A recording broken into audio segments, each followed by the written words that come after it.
ચલો બેટા, બાહ્ય વિદ્યુત ક્ષેત્રમાં પહેલા તો ધોરણ 12 ચેપ્ટર નંબર 2 લેક્ચર નંબર 13 સવાલ કઈ કેવો છે? બાહ્ય વિદ્યુત ક્ષેત્રમાં આર અંતરે આવેલા બે બિંદુવત વિદ્યુત ભારો માટે સ્થિતિ ઊર્જાનું શું મેળવવાનું છે સૂત્ર? કઈ ઊર્જાનું બેટા? સ્થિતિ ઊર્જાનું. શું મેળવવાનું છે સૂત્ર? કઈ ઊર્જાનું સૂત્ર મેળવવાનું છે? સ્થિતિ ઊર્જાનું. બરાબર. એના માટે સ્થિતિ ઊર્જાનું શું મેળવવાનું છે આપણે સૂત્ર? થોડુંક અલગ છે. તમને એક યાદ કરાવું. ચલો અહીંયા ધ્યાન આપો. આપણે સ્થિતિ ઊર્જાનું સૂત્ર મેળવેલું તો બે વીજભાર હતા. પાછું યાદ કરાવશું, Q1 અને Q2. આ બંને વીજભાર અનંત અંતરે હતા બેટા. અને એને આપણે પહેલા તો આને લાવવા માટે કરવું પડતું કાર્ય યાદ છે? પહેલા મેં કઈ છે જ નહીં. અહીંયા જો કઈ છે જ નહીં, કોઈ વિદ્યુત ક્ષેત્ર જ નથી. તો કરવું પડતું કાર્ય, આનું કાર્ય W10. એટલે Q1 અહીંયા આવી ગયેલો. યાદ છે મારા દીકરાને? હા. હવે આને અહીંયા આ P1 બિંદુ પાસે લાવેલા, આપણે P1 નામ આપેલું. અહીંયા બિંદુ જે હતું એને P2 નામ આપેલું. તો હવે આ P1 પર Q1 વીજભાર આવી ગયો. તો પહેલા આપણે શું કરતા? આ P1 ને કારણે આનું કાર્ય 0 થઈ ગયું. અને P1 ને કારણે એટલે સોરી Q1 ને કારણે એવું લખેલું આપણે, Q1 ને કારણે P2 પાસેનું વિદ્યુત સ્થિતિમાન, તેને V of P2 કીધેલું આપણે, V of P2. તો V of P2 is equal to simple આને કારણે છે. આ બંને વચ્ચેના અંતરને આપણે R12 કીધેલું, R12. બરાબર. તો સૂત્ર શું લખતા? KQ1 by R12. યાદ આવ્યું આવું કઈ? પછી કરવું પડતું કાર્ય W. હવે આને અહીંયા સુધી લાવવા માટે કરવું પડતું કાર્ય W2 is equal to Q2 into V of P2.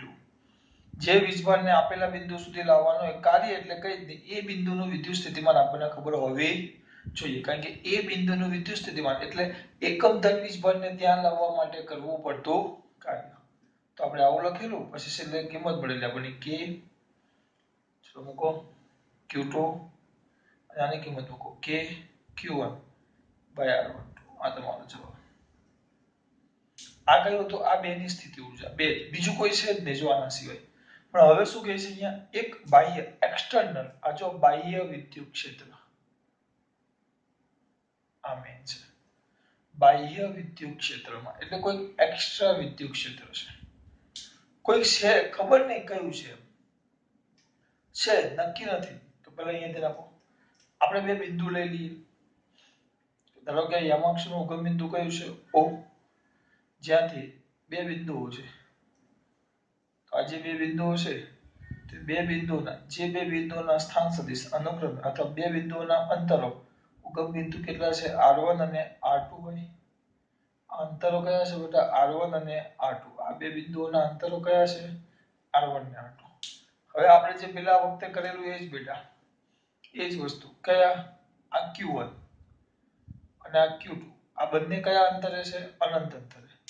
અત્યારે આ બંને વીજભાર, આ Q1 એક Q1. હવે આ યાદ રાખજો, આ મેં હમણાં લખ્યું. આ W2 એટલે કોની હાજરીમાં? Q1 ની હાજરીમાં Q2 ને P2 સુધી લાવવા માટે કરવું પડતું કાર્ય. Q1 ની હાજરીમાં. કારણ કે Q1 ને લાવવા માટે તો કોઈ કાર્ય કર્યું નથી. આપણે આ કોની હાજરીમાં કાર્ય કર્યું? Q1 આપણો જે વીજભાર હતો એની હાજરીમાં Q2 ને અનંત અંતરેથી બિંદુ P2 સુધી લાવવા માટે કરવું પડતું કાર્ય. ટૂંકમાં કે બંને વીજભારોનો ગુણાકાર છેદમાં બંને વચ્ચેનું અંતર. આ ધ્યાન રાખજો. બહુ સિમ્પલ થિયરી છે. બરાબર. આ છે. જો પેલામાં તો હું કરેલું, પહેલા આને લાવવા માટે કરવું પડતું કાર્ય 0. કેમ? કારણ કે કોઈ વિદ્યુત ક્ષેત્ર હતું જ નહીં. પણ અત્યારે તમને કીધું છે અહીંયા કોઈ વિદ્યુત ક્ષેત્ર છે. કયું છે એ મને ખબર નથી, અંદર આપ્યું જ નથી. ધારો લઈ કે કોઈ બાહ્ય વિદ્યુત ક્ષેત્ર E છે. કયું છે? E. ત્યાં લખીએ આપણે. ધારો કે કોઈ બાહ્ય વિદ્યુત ક્ષેત્ર E ની હાજરીમાં, એટલે મારા અમુક પહેલા વિચારે, સર આ બાહ્ય વિદ્યુત ક્ષેત્ર એટલે શું? ગભરાવા નહીં. ટૂંકમાં અહીંયા ખાલી બે હાજરીમાં ખબર ન પડી કઈ જ નહીં. એનો મતલબ એમ થાય કે પેલો જે આપણે થિયરી ચલાવી હતી ને, આપણે બે વિદ્યુતભાર તંત્રની સ્થિતિ ઊર્જામાં આવું હતું, ઉગમ બિંદુઓ પર કોઈ વીજભાર જ નથી એમ વિચારો. અને Q1 ને અહીંયા સુધી લાવવા માટે અનંત અંતરે કાર્ય કેટલું થાય? 0. Q2 ને અહીંયા સુધી લાવવા માટે કરવું પડતું કાર્ય, એટલે આનો જે Q1 મૂકો તો આ Q1 ને કારણે અહીંયા વિદ્યુત સ્થિતિમાન શોધતા શું શોધતા? VQ1 બાય બંને વચ્ચેનું અંતર R12. પણ હવે એવું નથી. હવે કેવું છે? હવે કેવું છે? અહીંયા 0 નથી. તમારી સમજૂતી માટે ચોપડીમાં આકૃતિ આપી જ નથી, પણ માત્ર સમજૂતી માટે. હવે વિદ્યુત ક્ષેત્ર તમને કીધું છે એટલે હું તમને એઝ્યુમ કરાવું. ધારો કે અહીંયા આપણો ઉગમ બિંદુ છે. ધીસ ઇઝ ધ અવર ઉગમ બિંદુ. આ ઉગમ બિંદુ છે. સમજૂતી માટે છે આ બધું. ત્યાં વિદ્યુતભાર Q છે. તો આ જો Q વીજભાર અહીંયા હું મૂકું તો સ્વાભાવિક વસ્તુ છે, Q વીજભાર પોતાની આજુબાજુ શું ઉત્પન્ન કરશે? વિદ્યુત ક્ષેત્ર. એટલે આના ક્ષેત્રની હાજરીમાં લાવવાનું છે આપણે. આના ક્ષેત્રની હાજરીમાં બે બિંદુઓ છે કે જેનું ઉગમ બિંદુથી અંતરો અનુક્રમે પહેલા બિંદુનું અંતર કેટલું છે? R1. બીજાનું કેટલું છે? R2. તો R1 અને R2 અંતરે આવેલા બે બિંદુઓ પાસે, એટલે કયા બે બિંદુઓ? P1 અને આ કયું છે? P2. તો R1 અને R2 પાસે આવેલા બે બિંદુ, જો આકૃતિ સમજૂતી માટે દોરું છું, વિદ્યુત ક્ષેત્ર આપણે આનું E છે એવું ધારી લેવાનું છે, લખવાનું નથી કે Q ને કારણે. હું બોલું છું કે ખબર પડે છે?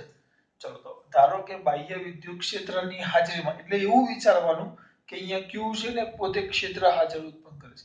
ત્યારે પેલી થિયરીમાં ખાલી કોઈ હતું જ નહીં, એક બધા અનંત અંતરે હતા. એક અહીંયા હતો, એક અહીંયા હતો. આમાં ફરક પડે. પેલામાં કેવું હતું? આમ હતું. જો આમાં આવું છે, પેલામાં આમ હતું, કઈ હતું જ નહીં. પેલામાં આમ હતું. દેખાય છે દીકરાઓને? હા. આગળની જે થિયરી હતી એમ હતું, આ Q1 પણ અનંત અંતરે હતો, આ Q1 પણ અનંત અંતરે હતો, Q2 પણ અનંત અંતરે હતો. બંને અનંત અંતરે. અને બંનેને કયા બિંદુએ લાવવાના હતા? P1 અને P2 બિંદુએ. બંનેને ક્યાં લાવવાના હતા? P1 ને P2 બિંદુ. આ જ આકૃતિ, આ જ.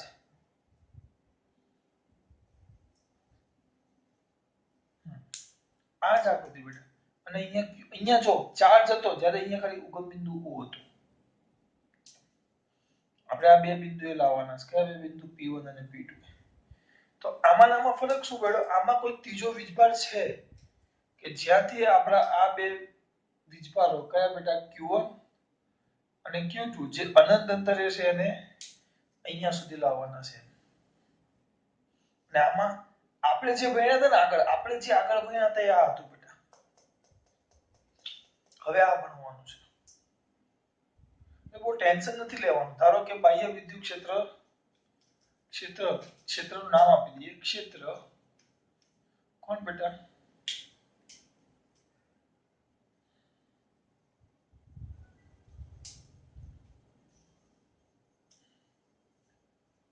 ક્ષેત્ર E ની હાજરીમાં બે બિંદુવત વિદ્યુત ભારો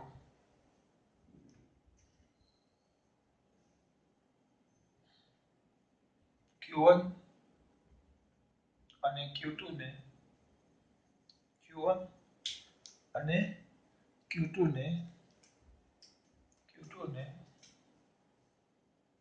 ઉગમ બિંદુ O થી જેના સ્થાન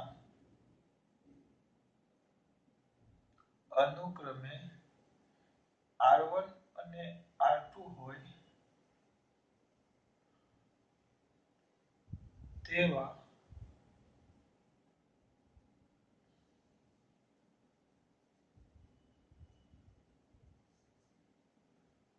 બિંદુઓ P1 અને P2 પાસે કયા અંતરથી બેટા? અનંત અંતરેથી લાવવાના છે. આ ધ્યાન રાખજો. આ એક વિધાનમાં લખવું. જો એક વિધાનમાં ન લખવું હોય તો સિમ્પલ કે કોઈ બાહ્ય વિદ્યુત ક્ષેત્ર E છે, તેમાં બે વીજભારો Q1 અને Q2 ને અનંત અંતરેથી ઉગમ બિંદુથી જેના સ્થાન અનુક્રમે R1 અને R2 હોય તેવા બિંદુ P1 અને P2 પાસે લાવવા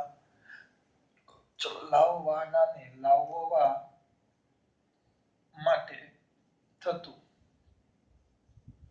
કાર્ય શોધવાનું છે. તેનો મેન ભાગ પૂરો. કોઈ બાહ્ય વિદ્યુત ક્ષેત્ર. હવે આ Q ને કારણે આ બંને પાસે વિદ્યુત આ બંને હવે Q છે ને તો આ બંનેને આને અહીંયા લાવવાનું છે આપણે. એટલે આને હું અહીંયાથી અહીંયા લાવીશ આમ. આને અહીંયાથી અહીંયા લાવીશ. બરાબર? એટલે હવે આને અહીંયાથી અહીંયા લાવવા માટે આ Q ની હાજરીમાં કાર્ય શોધવું પડે. આને અહીંયાથી અહીંયા લાવવા માટે Q ની હાજરીમાં કાર્ય શોધવું પડે. પણ આપણે એવું નહીં લખશું. આપણે ડાયરેક્ટ હવે આપણે શું કરશું? જો પહેલા હું શું કરું છું ધ્યાન આપજો. આ બે વીજભારો વચ્ચેનું અંતર, આ જે બે વિદ્યુત ભારો છે, આ બે વિદ્યુત ભારો વચ્ચેનું અંતર કેટલું છે? R છે. આમાં ખબર પડી ગઈ. મારે અનંત અંતરેથી Q1 ને અહીંયા લાવવો છે અને અનંત અંતરેથી Q2 ને અહીંયા લાવવો છે. હવે હું શું કરીશ જો તો પેલા કયા બિંદુ આગળ વિદ્યુત ક્ષેત્ર કેવા બાહ્ય. આમાં શબ્દ આપણે એવો વાપરવો પડશે. આ Q વીજભાર આપ્યો નથી, આ તો મેં દોરેલો છે. આનું ક્ષેત્ર એમ, આનું ક્ષેત્ર. તો બાહ્ય ખબર પડે છે? આપ્યું નથી. આ મેં તમને સમજાવ્યું કે બાહ્ય વિદ્યુત ક્ષેત્ર એટલે અહીંયા કોઈ Q ચાર્જ હશે ને એનું ક્ષેત્ર છે એમ. તો બાહ્ય વિદ્યુત ક્ષેત્રને કારણે બિંદુ P1 પાસેનું કયું સ્થિતિમાન? વિદ્યુત સ્થિતિમાન. P1 પાસેનું કયું સ્થિતિમાન? વિદ્યુત સ્થિતિમાન. તેને શું કહેવાશે? V of P1. વિદ્યુત સ્થિતિમાન V of P1 અથવા P1 ના જગ્યાએ લોકોએ R1 કીધું કારણ કે અંતર કેટલું છે? R. હું એમ કહું કે R1 અંતરે આવેલું બિંદુ અથવા P1 બિંદુ બે એક જ થાય. V of શું થાય બેટા? સ્થિતિમાન R1 છે. આનો મતલબ ખબર પડી? બાહ્ય વિદ્યુત ક્ષેત્રને કારણે બિંદુ P1 પાસેનું વિદ્યુત સ્થિતિમાન કેટલું છે? V of R1 છે. V of R1 એટલે V એટલે તરત યાદ આવવું જોઈએ એકમ ધન વીજભારને કયા બિંદુએ R1 બિંદુ સુધી અથવા P1 બિંદુ સુધી લાવવા માટે કરવું પડતું કાર્ય. પણ આપણે તો કયા વીજભારને કયા બાહ્ય વિદ્યુત ક્ષેત્રમાં બાહ્ય વિદ્યુત ક્ષેત્રને કારણે કીધું છે. તો બાહ્ય વિદ્યુત ક્ષેત્રમાં Q1 એટલે Q ના ક્ષેત્રમાં અંદર આપ્યું નથી, ખાલી સમજવાનું છે. તો Q1 ને ક્યાં સુધી? બિંદુ P1 સુધી લાવવા માટે કરવું પડતું કાર્ય. તો કેટલું આવશે બેટા? એકમ ધન વીજભારને. તો આપણે તો કોને લાવવાનું છે? Q1 ને. તો Q1 વિદ્યુત ભારને બિંદુ P1 પાસે તો P1 સુધી Q1 વિદ્યુત ભારને કયા અંતરેથી બેટા? અનંત અંતરેથી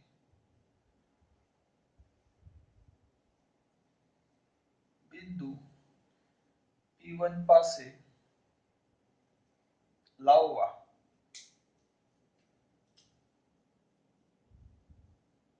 કરવું પડતું કાર્ય. W1 તો કઈ જ નહીં. જે બિંદુ આગળ તમારે એ બિંદુ પાસેનું વિદ્યુત સ્થિતિમાન અને જે વીજભારને લાવવાનો છે એનો ગુણાકાર. આ તમારું સમીકરણ નંબર 1. પછી કયા બેટા? કયા? એ જ બાહ્ય વિદ્યુત ક્ષેત્રને કારણે બિંદુ P2 પાસેનું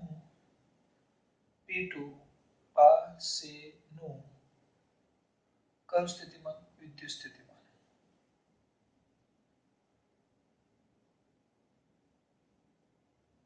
P of R2 છે. આનો મતલબ ખબર પડી? એકમ ધન વીજભારને અનંત અંતરેથી બિંદુ P2 સુધી લાવવા માટે કરવું પડતું કાર્ય V of R2.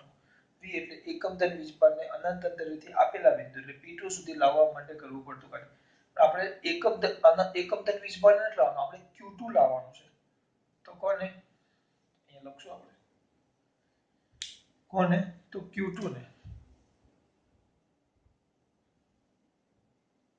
કયા વીજભારને? Q2 વિદ્યુત ભારને અનંત અંતરેથી બિંદુ P2 પાસે લાવવા માટે કરવું પડતું કાર્ય.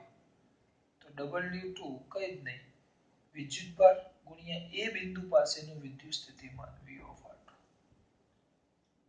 જેને કહેશું સમીકરણ નંબર 2. બહુ સિમ્પલ છે. હવે આમાંથી એક પણ આકૃતિ નથી દોરવાની. હવે V of R2, હવે મેં પહેલા શું કર્યું, હવે અહીંયા જો સમજવાનું છે. આને 2 મિનિટ ભૂલી જાઓ, અને 2 મિનિટ ખાલી ભૂલી જાઓ. પાછું એકવાર સમજાવું છું. આ શું કરે એવું એકવાર મગજમાં ધ્યાન રાખજો બેટા, એકવાર ધ્યાન રાખજો. આપણે જે નેક્સ્ટ થી આગળ થિયરી ભણ્યા હતા એ Q1 ને Q2 બે અનંત અંતરે હતા, સરતા. અનંત અંતરે હતા, સરતા. બરાબર? તો આને પહેલા P1 સુધી લાવ્યો તો કરવું પડતું કાર્ય 0. કેમ 0? કરવું પડતું કાર્ય W1 કેટલું? 0. કેમ 0? કારણ કે કોઈ P1 પાસે કોઈ વિદ્યુત સ્થિતિમાન હતું નહીં, કારણ કે કોઈ ક્ષેત્ર જ નથી. જો આપણે જે થિયરી ભણ્યા પછી અહીંયા Q1 આવી ગયો. હા સર, Q1 આવી ગયો. પછી હવે હું Q2 ને ક્યાં લાવું છું? અનંત અંતરેથી બિંદુ P2 સુધી લાવું છું. તો કઈ કરવાનું નહીં. હવે પહેલા કેવું હતું, કઈ હતું જ નહીં. તો આને હવે આની હાજરીમાં, આ Q1 ની હાજરીમાં હું Q2 ને લાવું છું. તો હવે Q1 ને કારણે અહીંયા P2 પાસે કંઈક વિદ્યુત સ્થિતિમાન ઉત્પન્ન થાય. તો આપણે એમ લખાય Q1 ની હાજરીમાં, યાદ કરો તો આ 0. પછી Q1 ની હાજરીમાં આને અહીંયા લાવવા માટે કરવું પડતું કાર્ય W2 આપણે શોધેલું is equal to હતું કે Q1 Q2 by R12 સાબિત કરેલું છે. પાછું એક ને એક વસ્તુ સાબિત ન કરવાનું હોય, કારણ કે આ બંને વચ્ચેના અંતરને આપણે R12 લીધેલું. યાદ કરો, થિયરી આખી ચલાવેલી છે. 3 વીજભાર માટે શોધેલું, આપણે 2 વીજભાર મને જોવો એટલે તમને આટલું યાદ આવી જાય કે Q1 Q2 by R12 કે Q1 Q2 by R12. કેને? Q2 ને બિંદુ ક્યાં સુધી લાવવા માટે? P2 સુધી. પણ આ કોની હાજરીમાં? તો અહીંયા લખશું હવે. કોની હાજરીમાં? Q1 વિદ્યુતભારની હાજરીમાં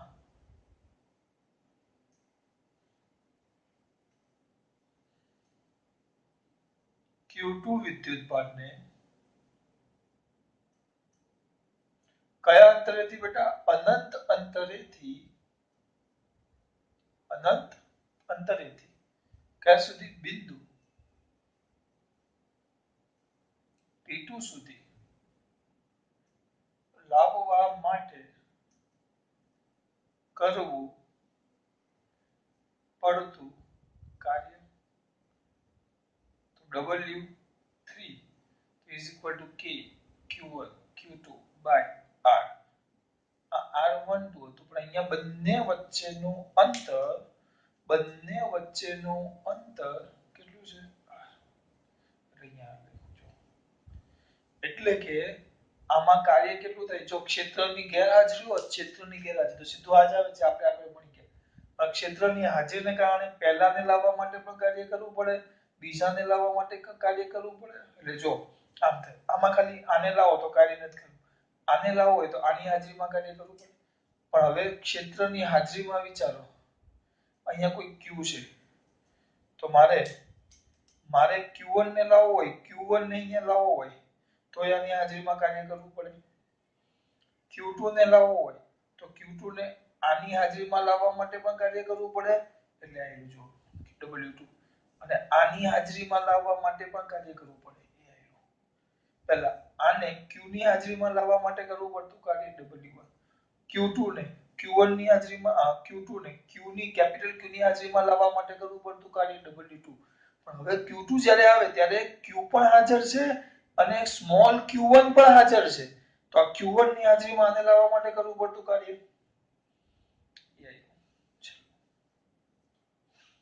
સર અહીંયા કેમ તમે કઈ લખતા નથી? હા, અહીંયા જો એ લોકોએ ચાર્જ નથી આપ્યો બેટા, અહીંયા જો કંઈક ચાર્જ ખાલી કહી દીધું બાહ્ય વિદ્યુત ક્ષેત્ર એમ કહી દીધું છે આપણને. જો આપણને એમ કીધું હોત ને કે ક્યુ વીજભારના વિદ્યુત ક્ષેત્રમાં તો આપણે અહીંયા સૂત્ર લખી નાખતે v ના જગ્યાએ શું લખતે કે q બાય r.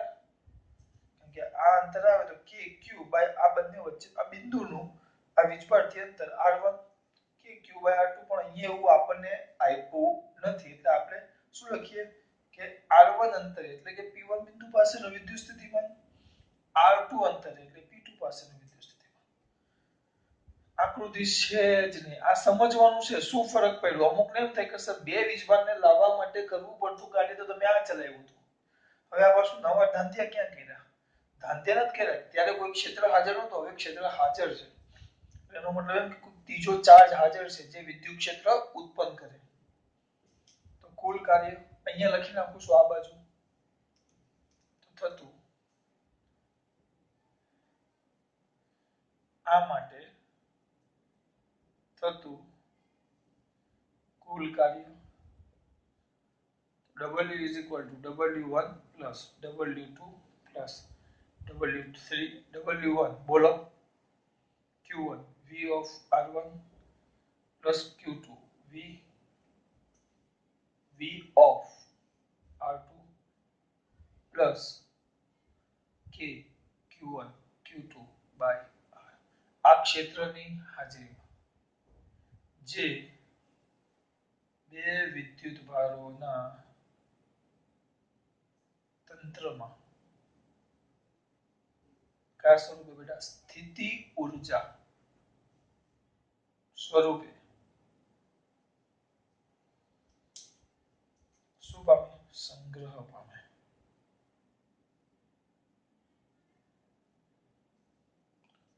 સ્થિતિ ઊર્જા સ્વરૂપે સંગ્રહ પામે. થિયરી પૂરી. જો સર આ યાદ નથી હોય તો 2 મિનિટમાં યાદ કરો છો, ખાલી 2 મિનિટ. અહીંયા ધ્યાન આપજો. ચલો આકૃતિમાં દર્શાવ્યા અનુસાર અથવા ધારો કે એક બાહ્ય વિદ્યુત ક્ષેત્ર E છે, તો ધારવાનું છે જેના ઉગમ બિંદુ O થી,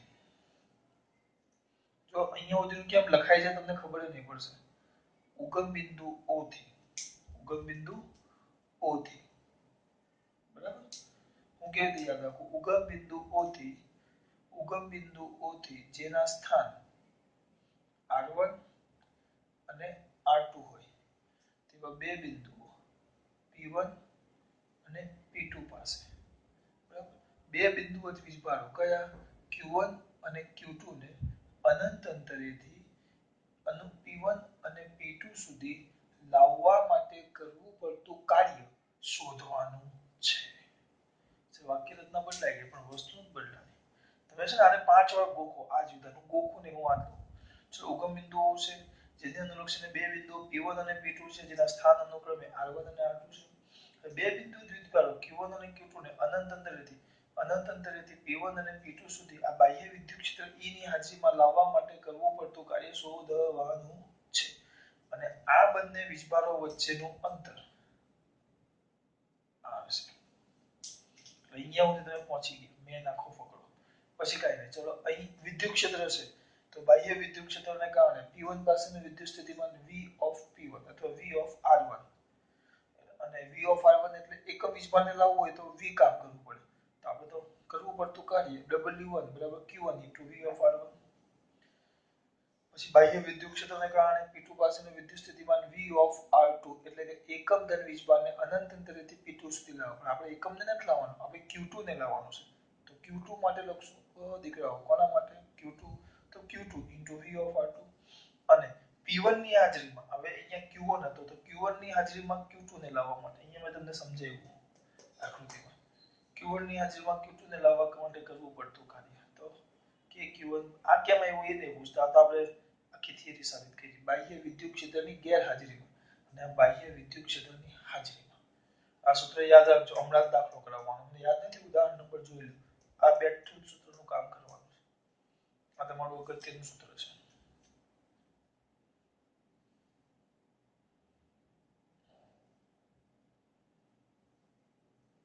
જોઈમાં દીકરાઓ હવે જોઈ લેજો. દાખલો કરી દઉં તમને. નાદા પરિંદે ગરજના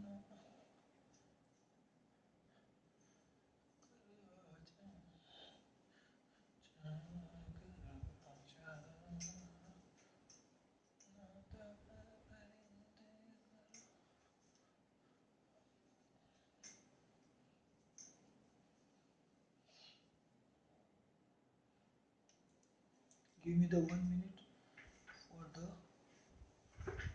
કાંઈ નહીં 1 મિનિટ આપો રકમ જોવા માટે ચોપડી લઈ લો અરે તારી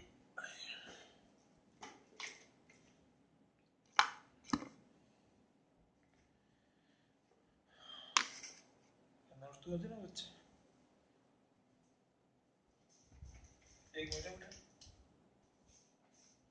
એના અંદર 3 દાખલા છે એક જ મિનિટ ઉદાહરણનો 2.5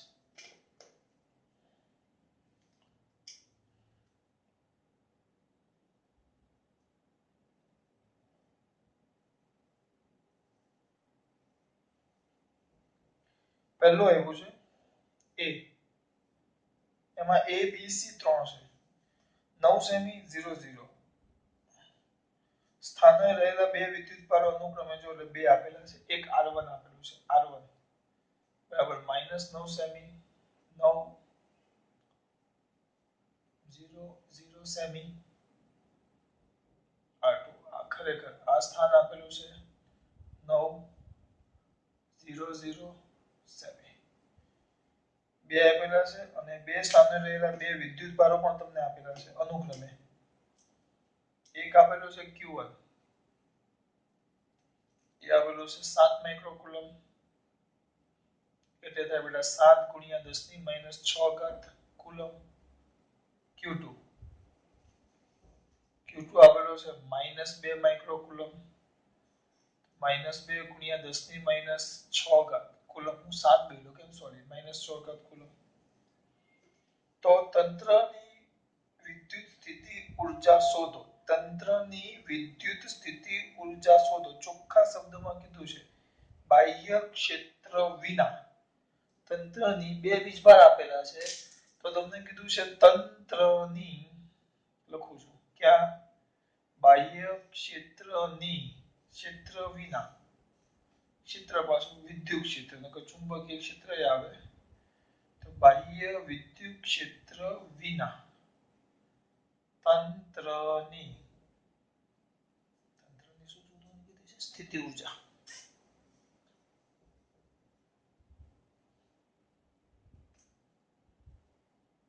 તંત્રની કઈ ઊર્જા સ્થિતિ ઊર્જા શોધો એવું ચોખ્ખું કીધું છે હું નથી કહેતો એ લોકો કહે છે તંત્રની સ્થિતિ ઊર્જા શોધો તો સ્વાભાવિક છે બે વીજભાર આપેલા છે બાહ્ય ક્ષેત્ર વિરુદ્ધ આવે ક્ષેત્ર વિના તો સીધું સૂત્ર આપણું સાદું જ છે કયું W = K જગ્યા વધારે બગડ્યો નથી લાગતો અહીંયા લખી નાખું W = K સીધું જ Q1 Q2 / R12 બરાબર આ સૂત્ર પણ હવે અહીંયા જો બે વીજભાર કેવી રીતે મૂકેલા છે 9 અને 9 આ -9 અને 9 ટૂંકમાં y અને z એમ બેના 0 છે ખાલી સમજૂતી માટે દોરું છું પરીક્ષામાં નથી દોરવાનું આમ છે અહીંયા અક્ષરનું ઉગમ બિંદુ એક છે -9 આ -9 આ -9 અને બીજો છે બે 9 ને q બધું હરખું થઈ આ +9 અંતર આ q1 છે અને આ q2 છે બરાબર તો આ બંને વચ્ચેનું અંતર કેટલું થાય 18 સેમી આ ભૂલ ન કરો આના માટે આપણે દોરું છું હું drawing this diagram for this 18 semi કે કેટલું થાય 9 ગુણ્યા 10 ની 9 ઘાત કીજો થશે નીચે લખીએ કિંમત મૂકો ચલો 9 ગુણ્યા 10 ની 9 ઘાત ગુણ્યા q1 કેટલા છે 7 ગુણ્યા 10 ની -6 ઘાત ગુણ્યા q2 -2 ગુણ્યા 10 ની -6 ઘાત છેદમાં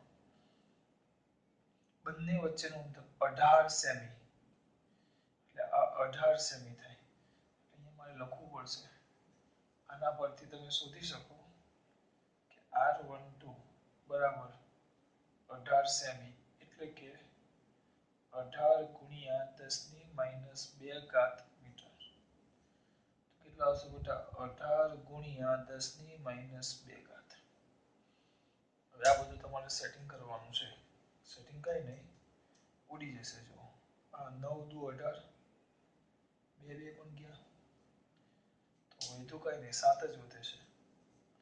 દેખાય છે નીચે? હા, બીજું કઈ વધ્યું નહીં તો કેટલો આવશે બેટા? -7 ગુણ્યા, આમ જો ચલો, 6 6 12, 6 6 12, અને આ પાછા બે ઉપર જાય એટલે ઉપર -2 છે, આ ઉપર જાય તો +2 થાય, +2 થાય એટલે 10 થઈ જાય, -10 માંથી 9 જાય, 10 ની -1 ઘાત, એટલે ટૂંકમાં 0.7, પણ કેવા? Minus, -0.7 joule. આ કરવું પડતું કાર્ય, અથવા એને જ આપણે, એ કાર્યને જ આપણે શું કીધેલું? સ્થિતિ ઊર્જા U પણ કહેતા હતા. તો આપણે સ્થિતિ ઊર્જા U,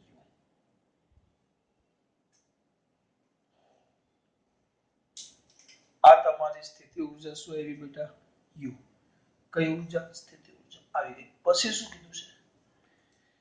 આ બે વિદ્યુત ભારોને એકબીજાથી અનંત અંતર સુધી જુદા પાડવા માટે કેટલું કાર્ય કરવું પડે? ચલો પહેલા અહીંયા તેને આપો. હવે બી સેક્શન જોશું. ચલો, તો બે વિદ્યુત ભારોને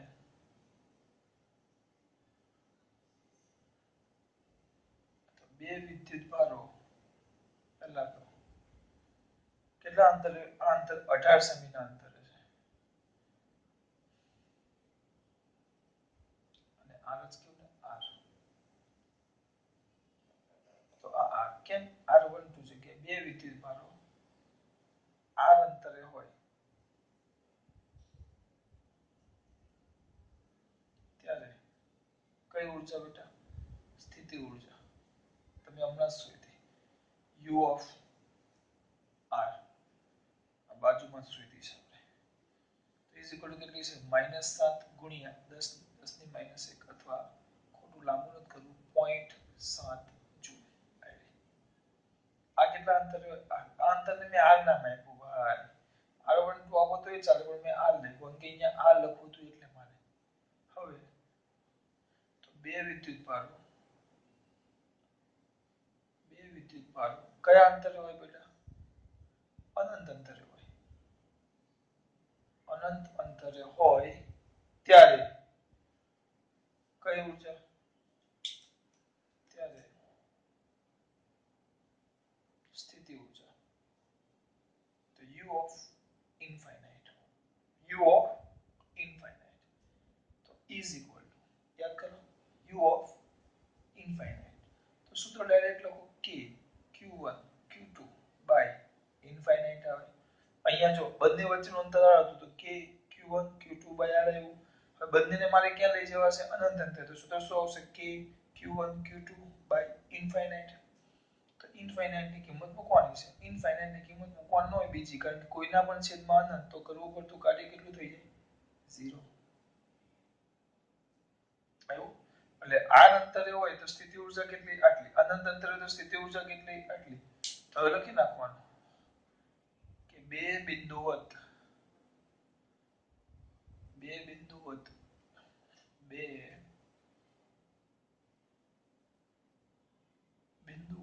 વિદ્યુત ભારો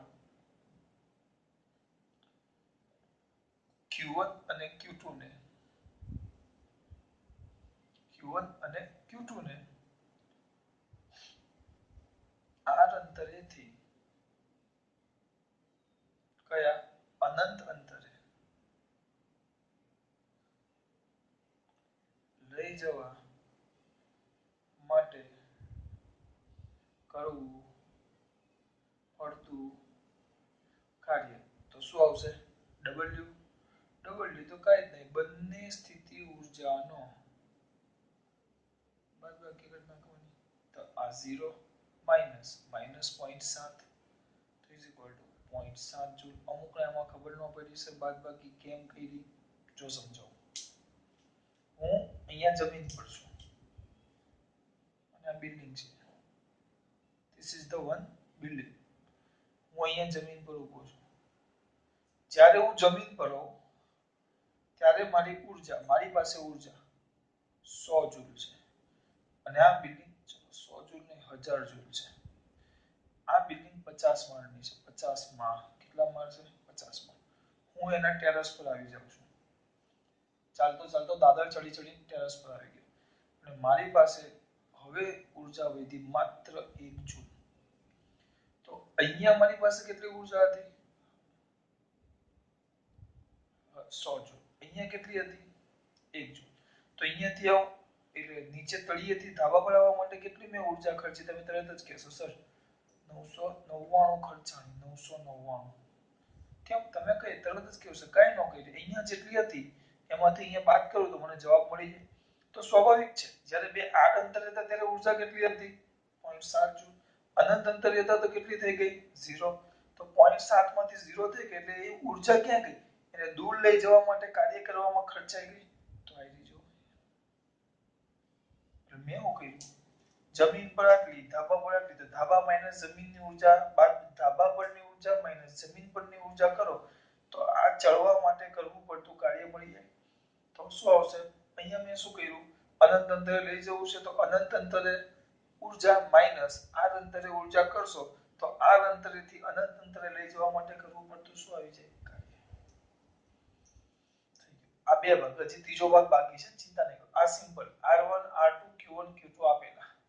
આના પરથી બે વચ્ચેનું અંતર શોધ્યું. જો 9 -9 ને 9 છે, -9 ને 9 છે તો આ -9 ને આ 9 સેમી છે, બરાબર? પાછળ સેમી લખી નાખો એટલે વાંધો ન આવે.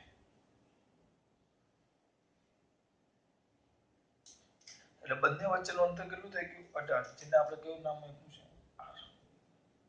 એટલે R બરાબર 18 સેમી. એટલે આવી ગયા બે વીજભાર આવી ગયા. તો બાહ્ય આ મેન છે બાહ્ય વિદ્યુત ક્ષેત્ર વિના એટલે પહેલું સૂત્ર આવી ગયું વિના. એટલે સૂત્ર શું આવી જશે? KQ1 Q2 R થઈ ગયો. અને બે વિદ્યુતભારો r અંતરે હોય ત્યારે સ્થિતિ ઊર્જા U of r થઈ ગયું. અનંત અંતરે હોય તો 0 કારણ કે છેદમાં ઇન્ફાઇનાઇટ આ બંને વચ્ચેનું અંતર. પછી તફાવત. આ તફાવત કેમ લીધો? મેં સાદું ઉદાહરણ આપ્યું કે ભાઈ નીચે આટલું ઉપર આટલું તો મેં કેટલું કાર્ય કર્યું? બંને જગ્યાએ જે ઉર્જા હોય એની બાદબાકી કરી નાખો. અહીંયા બાદબાકી કરી નાખો. હવે એનો સી સેક્શન. કયો સેક્શન બેટા? એનો સી.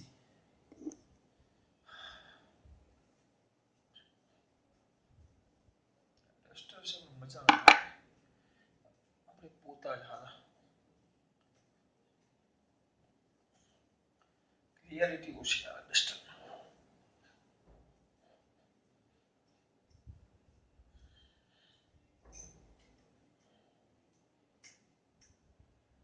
વરસાદ મસ્ત આવે છે. વચ્ચે બનાવો તો મોકલજો પાછા. શક્ય રીતે મોકલી છેલ્લે ફોટા મોકલજો. ઓરિજિનલ નો મોકલો તો વાંધો નહીં, ફોટા તો મોકલજો. એકલા નહીં ખાતા. ચલો સી.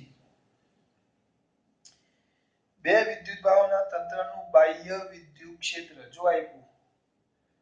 આગળ એવું હતું વિદ્યુત ક્ષેત્ર નહોતું. હવે કયું ક્ષેત્ર આપી દીધું બેટા? આપેલું છે બાહ્ય વિદ્યુત ક્ષેત્ર. તમારે ટેન્શન નથી લેવાનું, એ લોકોએ આપી દીધું છે. આપશે જ આવી રીતે હોય તો. એટલે જ મેં દાખલો કરાવ્યો. E is equal to A by R square. બરાબર? અને પાછું કહી દીધું જ્યાં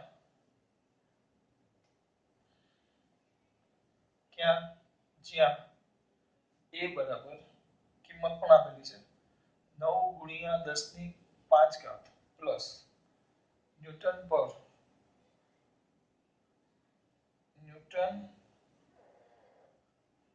મીટર સ્ક્વેર પર કુલમ. આવો એકમ કેમ આવો? એકમ જો આ એકમ અહીંયા મૂકો. ચલો ન્યૂટન મીટર સ્ક્વેર પર કુલમ ને નીચે આવશે મીટર સ્ક્વેર. તો મીટર સ્ક્વેર ઉડી જાય તો ન્યૂટન પર કુલમ આવી ગયો વિદ્યુત ક્ષેત્રનો એકમ.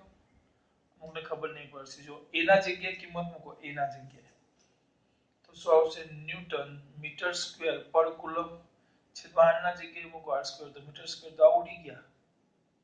એકમ આવી ગયો જો ન્યૂટન પર કુલમ. જો મસ્ત. આને કાઢી નાખો ખાલી સમજૂતી માટે કે આ કિંમત a ની મૂકો ને તો તમને e જ મળે. આના પરથી આપણને e મસ્ત મળી ગયો. e મસ્ત E is equal to 9 × 10⁵ છેદમાં r સ્ક્વેર. આ યાદ રાખજો. એનો એકમ ન્યૂટન પર મીટર સ્ક્વેર જ આવે. ગભરાવાની કોઈ જરૂર નથી. સોરી, ન્યૂટન પર કુલમ અથવા વોલ્ટ પર મીટર. આ તમને ઈ મળ્યો. આ વિદ્યુત ક્ષેત્ર છે. કોને લીધે ઉત્પન્ન થયું, કેવી રીતે ઉત્પન્ન થયું, આપણે એની સાથે કઈ લેવા દેવા નથી છે. બરાબર. હવે તો આ તંત્રની સ્થિતિ ઊર્જા શોધો. આ તંત્રની સ્થિતિ ઊર્જા શોધો. તો તંત્રની કઈ ઊર્જા શોધવાની કીધી છે? સ્થિતિ ઊર્જા. કેવી રીતે શોધશું મને તો કઈ ખબર પડતી નથી. સર તમને ખબર પડે છે? હે ભગવાન.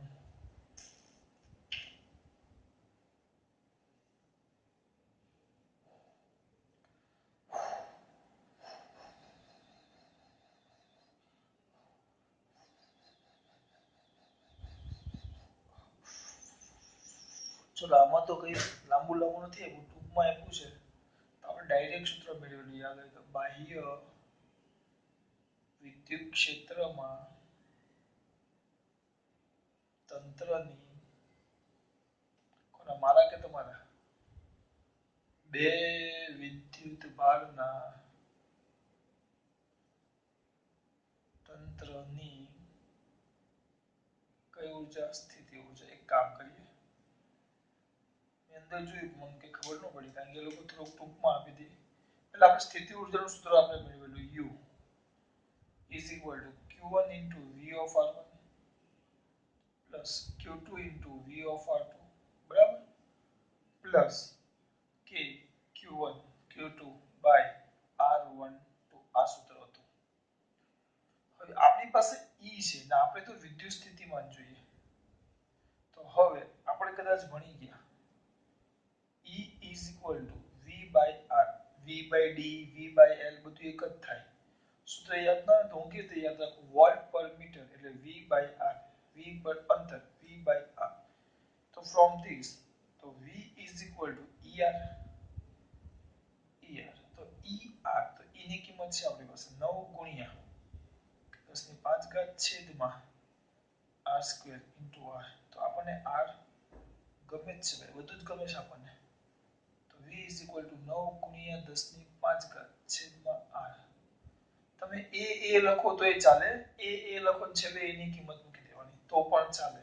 ખબર ન પડી આ લખ્યું છે આને આમ જ રાખો એટલે આ કિંમત દર વખતે મૂકવી ન પડે, બીજું કાંઈ નહીં. દાખલા તરીકે આ લખ્યું તમે કેમ આમ થાય છે ભાઈ?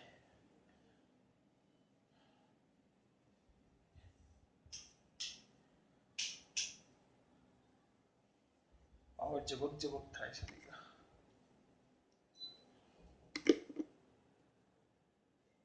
ચાલો અહીં જોજો.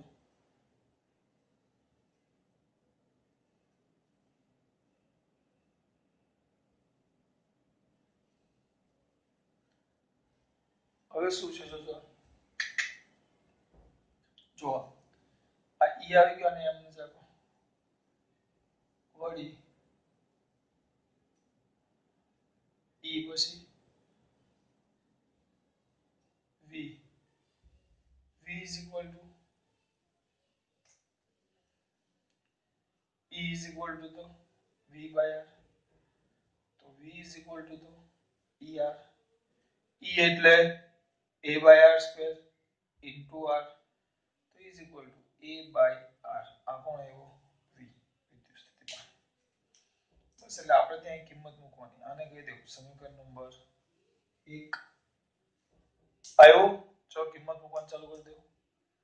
આ શું આવશે? Q1 ગુણ્યા VR1. તો V ના જગ્યાએ શું મૂકવાનું છે? V ના જગ્યાએ શું મૂકવાનું છે? A by R. તો A by R1 plus Q2 V ના જગ્યાએ શું મૂકવાનું છે? A by R. તો A by R2. જો મેં તમને કીધેલું જો તમને કોઈ બાહ્ય વિદ્યુત ક્ષેત્ર આપેલું હોય તો આ શું થઈ ગયું? બાહ્ય વિદ્યુત ક્ષેત્ર E એટલે કે A by R2 ને કારણે R1 બિંદુએ વિદ્યુત સ્થિતિમાન અને R2 બિંદુએ વિદ્યુત સ્થિતિમાન. આ કિંમત આમાં મૂકી આપણે જો. અને આ ભાગ આપણો તો એમને એમ જ આવશે plus K Q1 Q2 by R12 Q1 કેટલા? Q1 અરે યાર ભૂસી નાખ્યું ને. જોઈ લે બેટા એક મિનિટ. Q1 કંઈક 7 હતા અને Q2 -2 ચલો યાદ આવી ગયું આ હતા 7 ગુણ્યા 10 ની -6 ઘાત એ કેટલા છે આયલા તો એ આવશે 9 ગુણ્યા 10 ની 5 ઘાત છેદમાં R1 અંતર કેટલું હતું 9 સેમી એટલે 0.9 સેમી હતું ને હા 0.09 અંતર એટલું જ હતું ને R1 એનું યામ જો 900 એટલે આપણે તો અંતર લેવાનું -9 એટલે એમને ઉગમ બિંદુથી કેટલા અંતરે થાય 0.09 પ્લસ Q2 કેટલું હતું 2 ગુણ્યા 10 ની -6 પછી આ તો ફિક્સ જ છે ગુણ્યા 9 ગુણ્યા 10 ની 5 ઘાત છેદમાં 0.09 પણ Q2 કેવા હતા માઈનસ બરાબર પ્લસ કે 9 ગુણ્યા 10 ની 9 ઘાત ગુણ્યા Q1 અહીંયા લખો પછી લાંબુ થઈ જાય પ્લસ 9 ગુણ્યા 10 ની 9 ઘાત ગુણ્યા Q1 કેટલા છે 7 ગુણ્યા 10 ની -6 અને પેલું છે -2 ગુણ્યા 10 ની -6 છેદમાં બંને વચ્ચેનું અંતર ઓ વિપુલ પટેલ બહુ મોટી ભૂલ કરો છો કેમ બહુ મોટી ભૂલ કરો છો કારણ કે આનો જવાબ ડાયરેક્ટ આપણને ખબર જ છે -0.7 જૂલ આપણો એ શોધેલો છે આપણે જો 0.7 જૂલ તો કામ ખોટી મહેનત કરી પડે એટલે 0.7 યાદ કરો પહેલો જવાબ આપણો શું કામ લાંબુ કરવું પડે ચલો આમાં વિચારો શું થશે 7 આ કેટલા છે 9 9 ચાલ્યા જશે બરાબર 9 9 ગયા તો આ થશે 7 ગુણ્યા 10 ની આ -6 -6 માંથી 5 જાય તો -1 ગુણ્યા આ મેં 9 9 ઉડેલા છેદમાં 0.01 એટલે 10 ની -2 ઘાત થાય ઉપર થાય તો 10 ની 2 ઘાત માઈનસ કેટલા બેટા 2 ગુણ્યા આ 9 9 ઉડી ગયા 10 એટલે આ -6 ને 5 -6 ને 5 એટલે -1 આ -2 ઉપર આવે એટલે પ્લસ એટલે કેટલા થશે ડાયરેક્ટ કરી નાખો ચાલો લખી નાખો 10 ની -1 ગુણ્યા 10 ની 2 ઘાત આ નીચેથી ઉપર આવ્યું -0.7 તો આ થશે 70 -20 કારણ કે અહીંયા વચ્ચે 10 ની 1 ઘાત વધે એટલે 70 આમાં પણ 10 ની 1 ઘાત એટલે -0.7 0.7 તો 0.7 આવે છેલ્લા માટે બંધ થઈ ગયું હવે આ પોઈન્ટ એક જ મિનિટ બાય સમા હલી ગયું ગોઠવણી બધી હલી ગઈ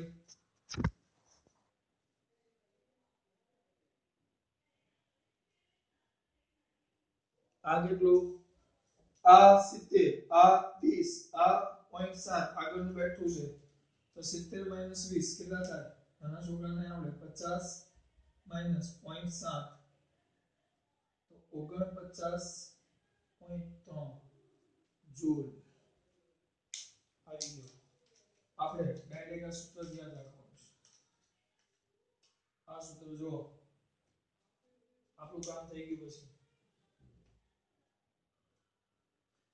આ કીધેલું બાહ્ય વિદ્યુત ક્ષેત્ર પણ એ શું હતું ખબર નહોતું એટલે દાખલો જો તમને આપે ને તો આ રીતે બાહ્ય વિદ્યુત ક્ષેત્ર આપેલું છે અને ગેરહાજરી હોય તો ડાયરેક્ટ આપણું આ સૂત્ર આવે k q1 q2 r12 બે હોય તો 3 1 2 અને 3 હોય તો યાદ છે ને 2 3 હોય તો k મેં તમને કીધેલું કોનું લેવાનું પહેલાનું બીજા હાથે પહેલાનું ત્રીજા હાથે અને બીજાનું ત્રીજી સાથે w w12 plus W13 plus W23 યાદ આવ્યું પછી આ તો ફિક્સ k 1 2 છે તો q1 q2 by r12 plus k q1 q3 જે ક્રમ હોય એટલે લખવાનો r13 plus k q2 q3 છેદમાં r1 r23 આ ક્યારે ગેરહાજરીમાં આ તો થાય જ પણ જો હાજરી હોય તો આ આપણે ઉમેરેલું કેમ મેં તમને સમજાવ્યું તો ડાયરેક્ટ યાદ રાખો